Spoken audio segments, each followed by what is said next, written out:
శ్రీకాళహస్తి వెనుక ఉన్న రహస్యం మీకు తెలుసా? అక్కడ స్వయంగా వెలిసిన శివలింగానికి ఎండ తగలకూడదు అని ఒక సాలెపురుగు రాత్రంతా కష్టపడి శివలింగం చుట్టూ గూడును తయారు చేస్తుంది. అయితే ఒక నాగపాము అక్కడికి వచ్చి ఆ గూడు మొత్తాన్ని తుడిచేసి తన నాగమణితో శివలింగానికి పూజ చేసి వెళ్లిపోయేది. మరికొద్దిసేపు తరువాత ఒక ఏనుగు అక్కడికి వచ్చి తన తొండంతో ఆ శివలింగం పైన నీళ్లు పోసి శుభ్రం చేసి పూలతో ఆ శివలింగాన్ని పూజించేది. కానీ అలా రోజు జరగడంతో ఒక రోజు సాలెపురుగు నాగపాముతో నువ్వు పెట్టే నాగమణులను ఒక ఏనుగు వచ్చి తీసేస్తోందని చెప్తుంది.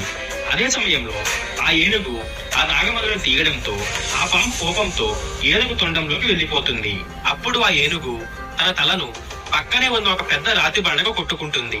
దానితో ఆ రాతి బండ పైన ఉన్న సాలెపురుగు, తొండంలో ఉన్న పాము మూడు ఒకేసారి చనిపోతాయి. శివభక్తితో ముగ్గురు చనిపోయారు కాబట్టి ఆ శివుడి ప్రత్యక్షమై ఈ మూడింటిని తనలో ఐక్యం